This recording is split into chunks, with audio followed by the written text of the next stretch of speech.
This episode of The Young Turks is brought to you by T-Mobile.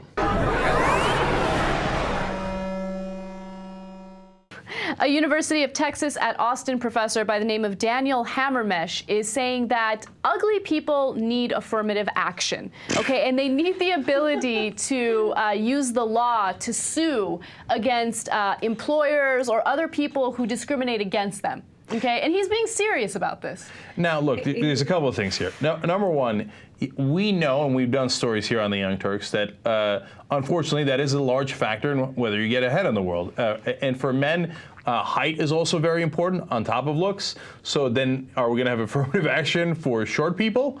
But then obviously a couple of questions arise. One, how ugly do you have to be? How do you define ugly? Like, I understand that there is, you know, this conventional like idea of what is attractive versus unattractive. But how do you define ugly in legal paperwork? Well, you can't. That's the whole problem with this idea, is that how attractive somebody is completely subjective. Exactly. Yeah. And like, believe me, an ugly person here in Los Angeles is completely different from an ugly person in Washington, D.C. Because the best looking person in Washington, D.C. is usually, unfortunately, one of the ugliest people here in L.A. It's just disaster.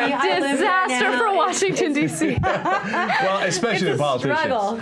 But look, I would love to, I think that would be a hilarious moment when you apply for ugly affirmative action. When you're like, no, I believe I'm ugly enough to apply for affirmative action. So, and then who's the judge? Do they put together a little court? I'd love to know. Now, I want the Because professor. I would, like, we could run that court. That would be fun. Oh, that's a disaster. That would be disaster. The sad thing about that is that we did this this story on my show on Happy Hour too, and then we posted it on our Facebook page online, and afterwards we had a number of fans who all said, I could instantly qualify for this. Please, can we have it happen?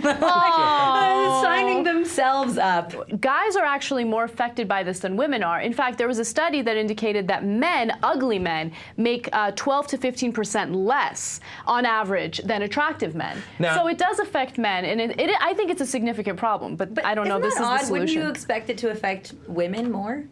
I mean, men, you just think about the way the world works, right? It's for women, you always have to be attractive. Men, if you're an older, smart guy and you're wealthy, then you can get the hottest girls in the world. They'll all be falling at your feet. One thing that's controversial, look, if you're a guy and you're worried about this, I know it's a tougher hill to climb, you know, but man up.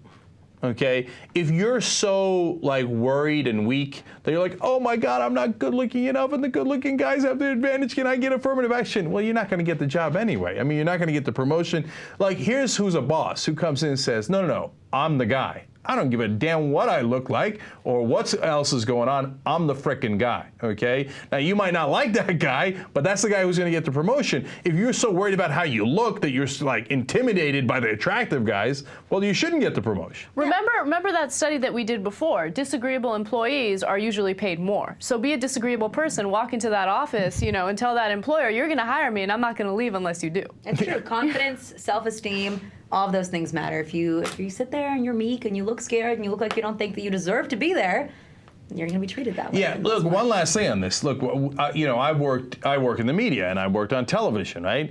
And in television, being unattractive is a huge liability, okay? That's actually one of the things that they consider. And I'm clearly overweight, right?